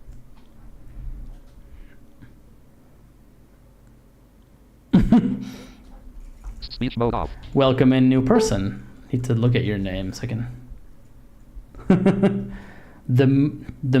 Okay, do I say the mope, or are you Dutch and am I supposed to say the moop? I don't know for sure. But yeah, the mope is here currently, let alone. And apparently it's broken. Language selector is broken. I'm also seeing that Next Available Silence said they're worried about the results you're seeing. Okay, let's have a look. Speech mode top. Go to videos are you looking for? Filter according to your preferences updating one of the fields will automatic. Are you looking for? Are you Videos looking or for channels? videos or channels? Go to. This page link. Go to dot. this page. I don't know what you're asking me, friend. List created from. This created from instances.joinpeertube.org link. instances.joinpeertube.org. Okay. Instances. Report a platform link. Apply for an account link. Apply for an account for what? Sensitive content 44 approve accounts per user 50 GB number education. Okay, so Record a platform link. Apply for an account link. Create an account link. Apply for an account. Go back to beginning of the list link. Apply for an account link. Apply for an account. Apply for an account link. Apply for an account link. oh, the MUP. Got you. Okay. The MUP. Na, guten Abend. This is interesting. So what I'm seeing is... what we're seeing is we don't have context for these links. What we're seeing happening here is very similar to the show more button on the docs page. We have no context for where we're trying to go. In this case, it's worse because these all have the exact same link context that causes all sorts of issues. For voice recognition user, for screen reader users who can't localize where they are currently, they can't see what they're looking at. There is... Also, wir hatten einen Coffee gesagt. Oh, Next Available Silence is curious about the coffee. It's very important. Apply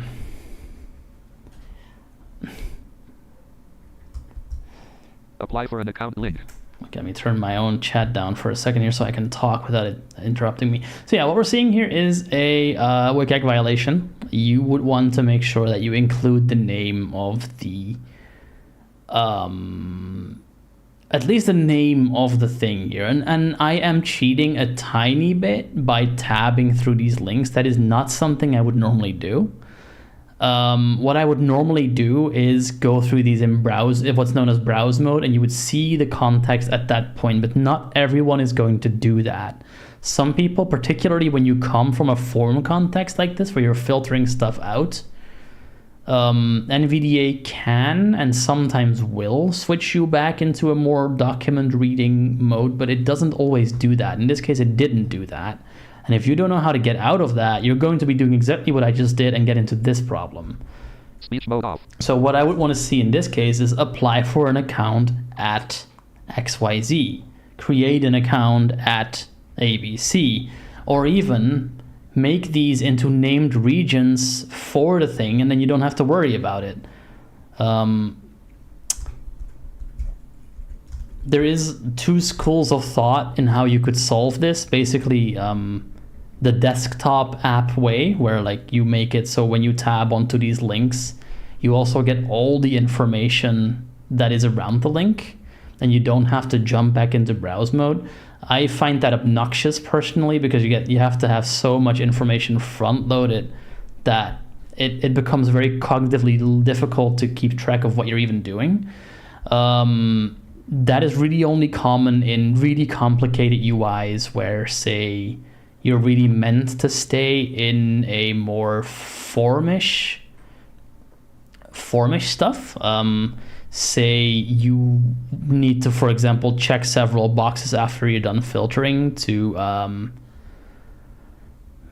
go to some next step. Maybe you need to pick 5 options and then press a button to go to the next step in the process. In this case, I don't think you need to do much. You just need to add the name for the instance, and then at that point, it's up to the screen reader user to understand, oh, there's more context, but I'm not getting it because I'm in focus mode and I need to be looking at it in browse mode. I just got to mention, let me see if that is the person. Yeah, trying to find login data. It used to be easy. Yeah, that's what I remember too, but I don't remember what it was now. Let's have a look at some of these instances. Let me first see what chat said, because I turned it down so I could finish my thought. I get distracted really easy. Let's see.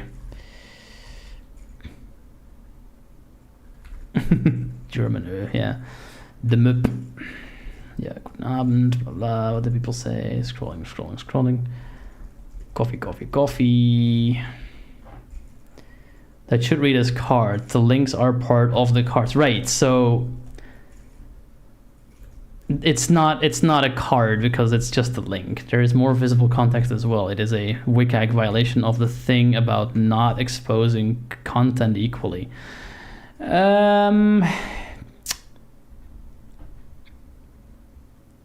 Yeah, it's a tricky. Cards are an interesting one because cards are visually units, but they are not for screen readers, not always.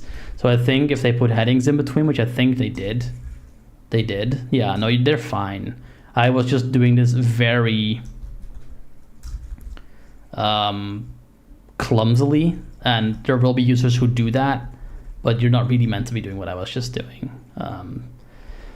Okay, so let's have a look at some of these results. We got 23 results with all my filters applied. The first one is lone.earth. Explore in solitude, share in wonder. I have a question.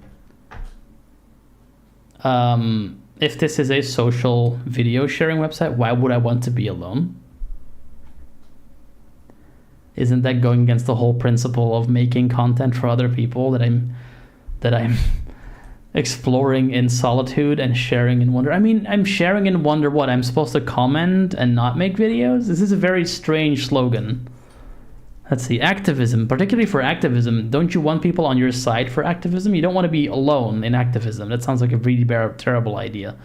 Let's see, the 50 gigs per user, I like that. Approve account in about 2 days. Okay, 44 followers. And that's my other problem with this. Thing. So YouTube has what, billions of users at this point? And then PeerTube has this instance has 44 followers, and that's great. I mean, I'm glad for those 44 people, and I know that there's more instances and that they all link up, and that they, they're all federated and decentralized. Everything is talking to each other. But if one instance is 44 users and I have 23 results based on my I'm not sure what a follower is in this case. Is it a person? Is it an instance? Also, what does that mean if I don't? If I put a video up and something is not following the instance I'm on, does that mean the people who are on that instance can't see my video? That sounds very good for discoverability with a big /s at the end there. Okay, what else do we have? Numérique. That's a French one, I guess. Yeah. Instance peertube généraliste. Okay, well that's great. peertube.menumerique.fr. Français, English, music, films, gaming, 50 gigabytes per user, 20 followers. Next one. Which one sounds good? This one doesn't seem to have approval, so I'm guessing anyone can just post here. Now we have Artemis.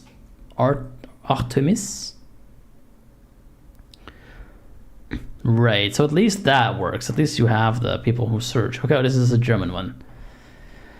Eine deutschsprachige Peertube-Instanz, primär für Bildungs- und Spielervideos. Oh, it's also in English. I didn't have to do that. A German peer-tube instance primarily for educational and gaming content. That does sound good.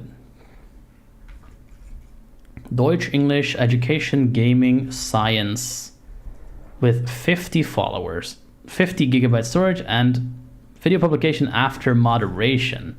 Approve account in 4 days. Okay. So someone who has probably better things to do than watch 5-hour videos of me rammering on about accessibility needs to approve if my content gets to be seen by other people who may or may not even know that it's there. Interesting. I mean, this would be a good instance, so I guess if we're going to make an account on PeerTube, we may as well do it here. Let's do it here, actually. Let's make an account at this one, at Artemis.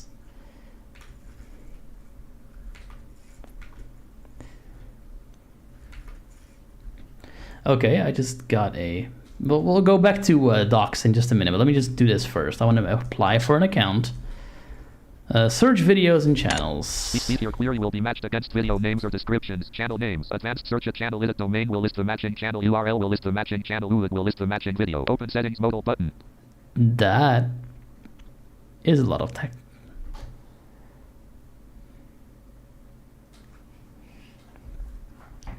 Okay, let's try that again, because I'm curious how that happened. We're going to the search bar. Search videos, playlists, channels. Edit your query will be matched against video names or descriptions. Channel names. Advanced search a channel edit domain will list the matching channel URL will list the matching channel UID will list the matching video. Search videos, channels, blank. Yeah, I don't remember any of that. Let's tap to that button next to it. Your query will be matched against video names or descriptions. Channel names. Advanced search a channel edit domain will list the matching channel URL will list the matching channel UID will list the matching video. Open settings modal. I'm going to stop the torture here. It says open settings modal, but for some reason that label is repeated when you land on this button. I don't know why, but it does tell me that no one tested this with a screen reader. Let's continue. Request an account link. Request an account. That's what we want, so let's go do that. I press the link and...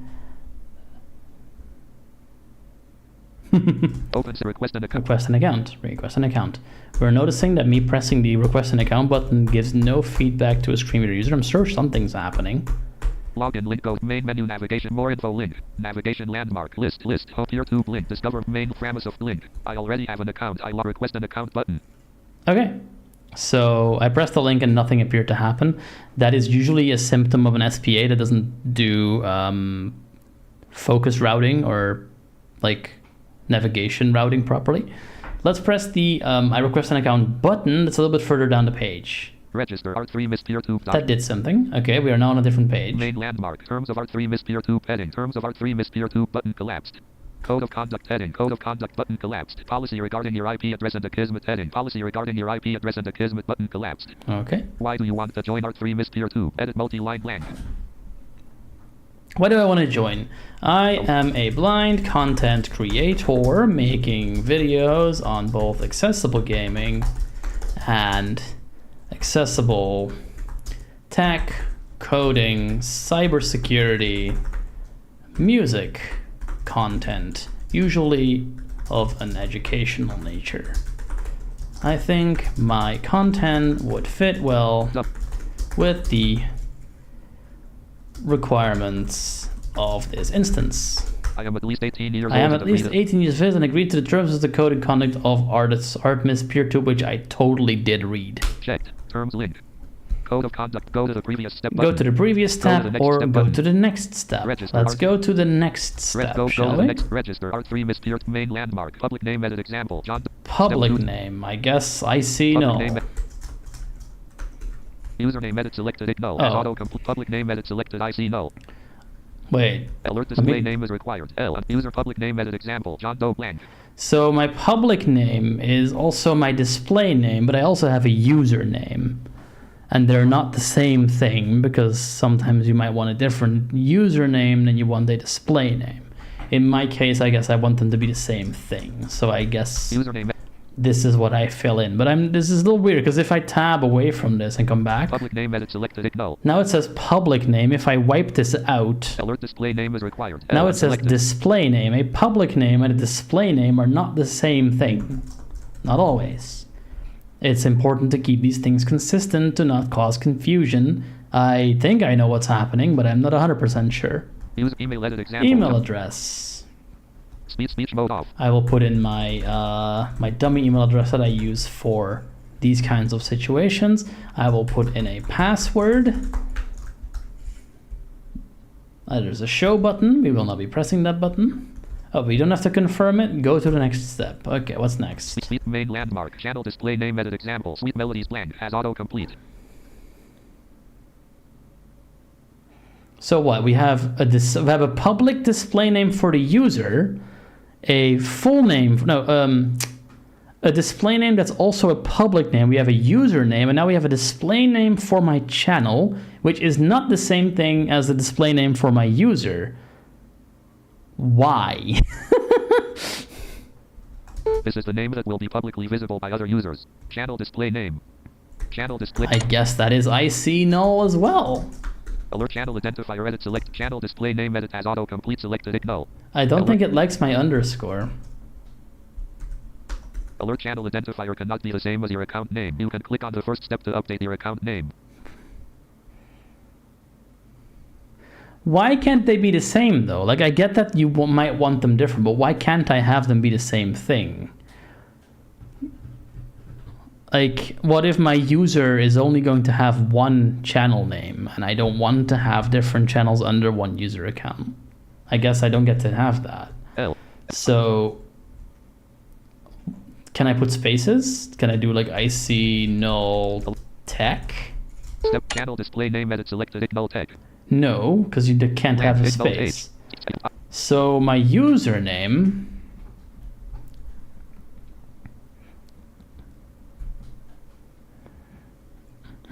So I need to go back. Step 3 my account channel. Step 2 terms button. Step 1 about button. And it says go back to step 1, so I will do Alert that. moderators of R3 Miss Tier 2 will have to approve your registration request once you have completed and submitted the form. They usually respond within 4 days. Current. Step Tier 2 blink.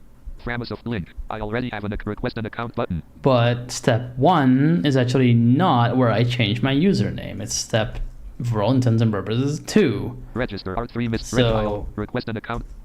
If I was a typical Step user, three. I would probably already Step have two, given up step 3 main times tier two. over, but I am a Discover technical main person. Step terms of I R3 know how code this of stuff conduct, works. policy why do you want to join R3 Why Miss do you want to Tier join? So at least it keeps my information in I am there. a That's blind good. I am at least 18 So years I old guess- and agree to the terms link. Go to the previous step. Go to the next step. Really what we wanted was this step. Let's go back. Step main menu tier 2 main step public username edit public So name. let's make the Username edit has username be autocomplete selected. Xerciax, because that is what I go by generally. That's also my Mastodon handle. Public name edit selected it no. The public name Alert.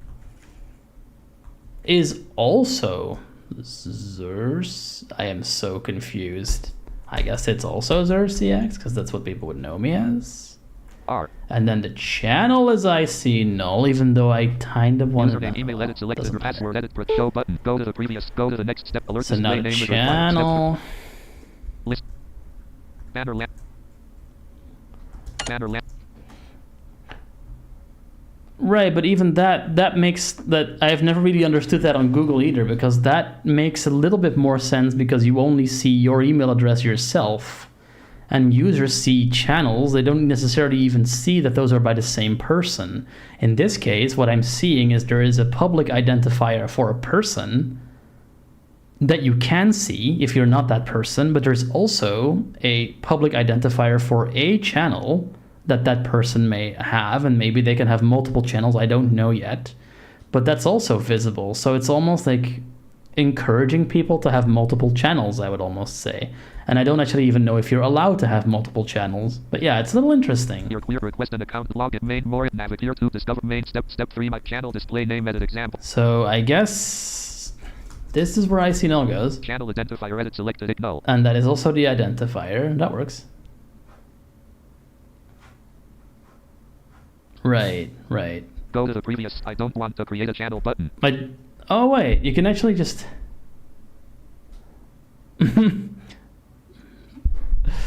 okay, so I can press a I don't want to create a channel button. This is a button. It's an interesting choice. A button generally acts as a submission agent. In this case, I guess it does, but it does a different submit than this button, which is an actual finish this thing and make an account button, which I will now press. Alert, your account request has been sent. Check your email to validate your account and complete your registration request. So that's actually good. I didn't need to go look at that text because it got ARIA alerted. I didn't have to go find what that said. I now know all I need to know, and I'm done here. Now, in the meantime, I got a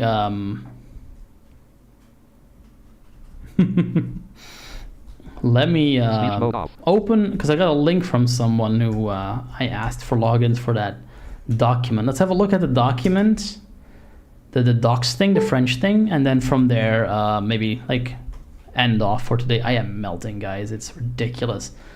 Let's see. So I'm just looking at a GitHub page here. Give me a moment to find myself.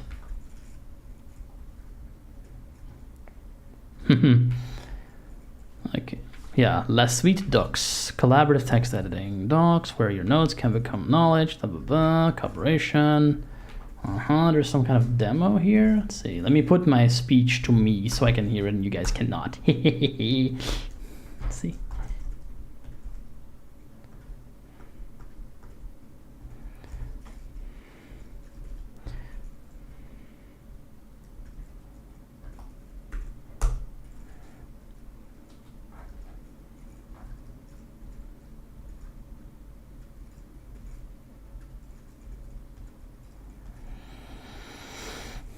Okay. Remember this one. We are now at the pre-prod version of this document, and we are actually logged in now, so we can have a little bit of fun on this page. Let's have some docs. More fun with this. What do we got? Graphic docs, link graphic docs logo, link heading level 2 docs, link data. So let's just tab around it. We got a login button. Language arrow drop. We got a language with an arrow drop down button. Log language arrow drop down button. Actually, that's better than translate. So I'll give them that. This looks like a slightly different page. Less services, the less numeric button collapsed.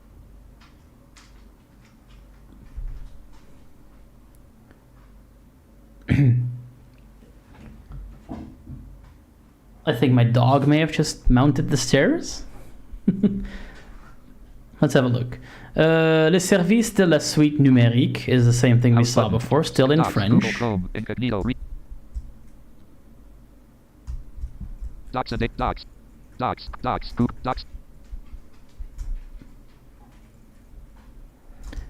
I'm tabbing and I'm having trouble with the tabs. It's not quite like moving me around properly. Oh, we're in a document now, it looks like. Docs, Google Chrome, Docs, And Shift Tab does not appear to be moving me properly. Very interesting. It does like there's some kind of tab traps going on here that are not supposed to be happening. Let's see if we can get back to the beginning. Okay, so we can. language arrow drop down button. We have a, like the language arrow, like I said, we tab once, we land on something called house. The button is labeled house. I guess it's a icon of a house. I don't know what this button does. It just says label with the word house for screen reader users. I'm guessing it's a way to go home. Main landmark, list button. Now we are on a button that's just called list. Doc title input edit multi-line rename documentation. So now we are on a field. This is the title for this page that we're on, it looks like. It's interesting that it says rename documentation. That rename word is actually not there. I just see documentation actually as text in the edit field. Let's call it accessibility documentation. Can we shift tab out of here? List button, we can. Okay, so now doc title input edit multi-line rename accessibility documentation. interesting that it has that rename there. I guess that's meant to be some kind of hint or maybe even a placeholder, but it's not actually visually there. So there's some interesting thing happening there. Yeah, I had a feeling. We might get back to that in a second next to available items. Share button. Let's see, we had a share button. Download button. A download button. Open the document options button. Open document options. I'm not entirely sure what that does, but Section multi-line sure. editable opens list button checkmark button. Land. So now we are in a what's called a content editable, and these are notoriously finicky with all sorts of standards. For your screen reader browser, getting these things to behave is a monumental effort. So I don't envy them what you're trying to do here. We got a word hint. Land. This is a DSF-SDF hint. Now let's embed some code. This is a DSF-SDF hint. Now let's embed some code. Table with 2 rows and 3 columns. Row 1, column 1 as this. ASD. We got like a table in here. Can we use table commands? We can. Column Very 1, cool. edge of table. Tasks. Out of table rmrf./star. Someone is RMRFing everything. Block Very quote deletes cute. everything you love. Red heart. Deletes everything you love with a heart Out of block emoji. quote Aw. stop. Nest egg. So yeah, you can see people can just write in here. This is a test demo document, so you can test out how things work. Good thing is that I can see what's being written. We had a time in the late 2015, 2016, 2017 era where Code Mirror version 1 was everywhere, and that thing did not properly handle screen reader focus / highlighting / typing, really, so you couldn't really see what you were doing. And collaborative editors like this would often use that in the backend, so like people couldn't see what they were typing even. In this case, that's not been done. This is a regular content editable, akin to what you'd see on something like Medium or the Ghost editor, the Ghost blog editor. There's a couple of things that do a very similar thing. I have no idea how things like collaborative efforts would work in this case. But it does look like we have some things. I do see an image here. I don't know if you can add alt text to it. Checkmark button. Hint. This is a dia table com rmrm. rf/block check nest graphic. Add video. Graphic. Can I right click that image? Right click. Back alt plus left forward alt No. plus right arrow. So I have no idea how you would add alt text to this if you even can. I do see an add video thing. There's a heading. You can put headings. I see some Python code here. So yeah, there's a lot of things you can do here. I think this might be a great way to play cliffhanger into next stream, which will be on next Saturday. Because yeah, it looks like there's a lot to go over here. I think I'm gonna need a little bit of preparation to just see where the limits are so I can show them off properly. But yeah, this is essentially a Google Docs competitor, a somewhat Notion competitor, maybe a wiki competitor, and this is one of those things that you would have to come to grips with, provided your company that you work at would switch to this system. And given this is being made by two pretty powerful EU contenders, it is actually not entirely outside of the realm of possibility that companies are going to be doing that. So yeah, let's pause it here. Let's pause it for the moment here, and let me see if I can figure out for next week what else we can do. I have a couple of Linux distributions that I want to go look at, because there's a lot of interesting things there as well. Like I want to look at the viability of if you could use an old computer that doesn't run Windows 11 anymore to still have a working computer. And then by a working computer, I mean both a working computer and a computer you can work on. So that'll be when we look at things like Elementary OS, Kali Linux, maybe Ubuntu or Debian or some other like mainstream thing. Maybe something like Tails or Unix as well, for if you want to be like really privacy conscious. I want to see like where all those things are going to land as well. We've been going for almost 2 hours at this point. And like I said, I am melting. We have an upcoming heat wave coming up in the next few days. So I am going to enjoy the next few hours of sleep I'm going to be able to get. Having said that, let me find someone to bully, so we can like maybe raid out and have some networking opportunities here. I hope this was helpful to people. This was interesting to people. Have a good night. I hope you had fun and learned stuff. Let's see.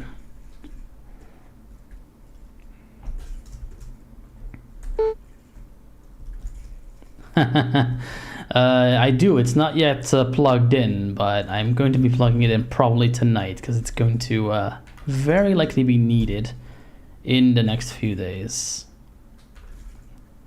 Did someone coffee me? It looks like someone did some coffeeing things.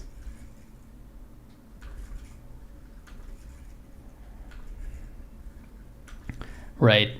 Well, I appreciate your contribution. Someone went to coffee and then gave me a coffee. It's very, very appreciated. Never something I would expect, but I very much appreciate it. I don't have alerts set up for coffee, I now realize. It just never really happens. So thank you for the support, whoever that was. I appreciate it. Guess I have you to thank for that. I appreciate that a lot. Let's see. Yeah, I have a verify your email thing. I don't really see anyone that's currently available that's doing what I'm doing. Let me look at my Firebot dashboard here real quick. Who do we still got with us? I got a couple of people. Do we know anyone who's like doing hacking or coding or anything? Like a friend of any one of yours that might need some extra viewers that I can help out? I'm going to look at InfoSec streams, but it doesn't really look like there's a lot of people that I know currently live that are doing like this kind of content. Plenty of gamers, but Link the heading Congress. You listed so Congress. You found an active list request heading table with fifth button. Let me put this on my headphones so you guys won't have to hear it.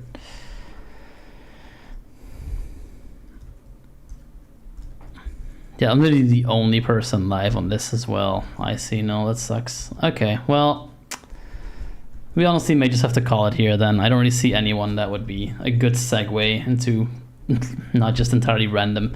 So I'm gonna call it here then. Guys, this was fantastic. I haven't streamed for a few weeks. I'm gonna be trying to be a little bit more consistent with these, at least for the next few weeks. So next week, same time, same channel. Hope to see you there. You guys have a fantastic day. Have a fantastic night. Stay hydrated. Please make sure you drink enough water. And I'll see you in the next one. Have a good night. Goodbye.